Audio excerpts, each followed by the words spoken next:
Nous n'étions pas amis, ce jour où Jacques Legros a quitté le journal à cause de Jean-Pierre Pernaut. Dans son livre Derrière l'écran, 40 ans au cœur des médias, Jacques Legros évoque son rôle auprès de Jean-Pierre Pernaut chez TF1.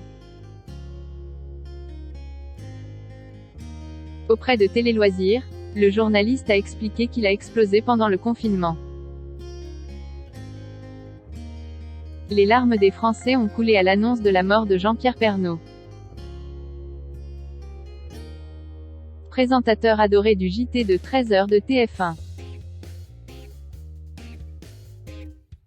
Le mari de Nathalie Marquet est décédé à l'âge de 71 après s'être battu pendant plusieurs mois contre un cancer du poumon. Pendant plusieurs jours, la France a vécu au rythme des hommages mis en place pour le regretté journaliste. Du côté de la tour TF1, tout le monde avait tenu à honorer le souvenir de Jean-Pierre Pernaut. À commencer par Marie-Sophie Lacaro, sa remplaçante du JT. Il y a beaucoup de sentiments et de souvenirs qui se mélangent aujourd'hui, donc pour essayer d'être optimiste et positive. Je vais retenir que j'ai eu de la chance de le rencontrer, de passer du temps avec lui. De le voir travailler et de pouvoir échanger avec lui sur sa vision du métier, sa vision du 13h. Il m'a nourri de tout cela, avant de me donner les clés, comme il disait. À nous maintenant de poursuivre, confiait la journaliste le jour des obsèques de Jean-Pierre Pernaut. Jacques Legros aussi a été très peiné par la mort de son confrère. C'était le patriarche. Il avait autorité sur ses correspondants, comme il les appelait. Il allait les voir en province, faisait la tournée des popotes, et les réunissait autour d'un grand déjeuner à Paris. Il pouvait les engueuler parfois. C'était un sanguin, confiait celui qui a été son éternel joker au 13h. Le ras-le-bol de Jacques Legros face à Jean-Pierre Pernaut.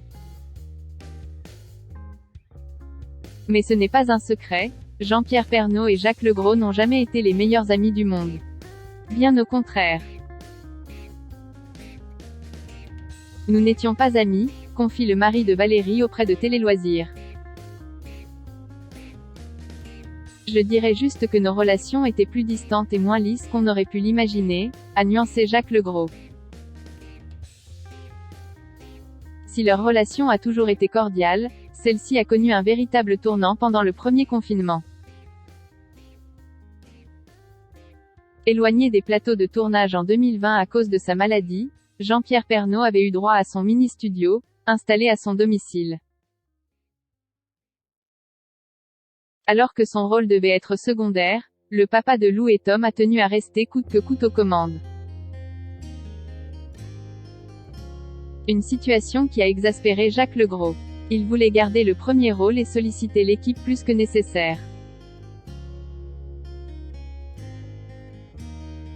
Crochet ouvrant, crochet fermant. Il voulait de plus en plus prendre la main sur l'ensemble du journal, déplore le journaliste dans son livre Derrière l'écran. 40 ans au cœur des médias, dont des morceaux sont relayés par nos confrères. À tel point que Jacques Legros a fini par exploser. Je commençais à bouillir intérieurement, jusqu'au jour où j'ai éclaté, rassemblé mes affaires et repris le chemin du parking et de ma voiture. Puisqu'il voulait faire le journal à ma place, qu'il vienne le faire.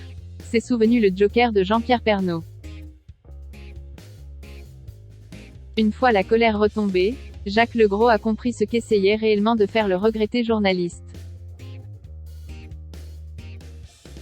Ce n'était pas la chronique d'un confiné qu'il envisageait de faire, mais bien le journal tout entier, son amour, sa passion, sa chose, sa vie.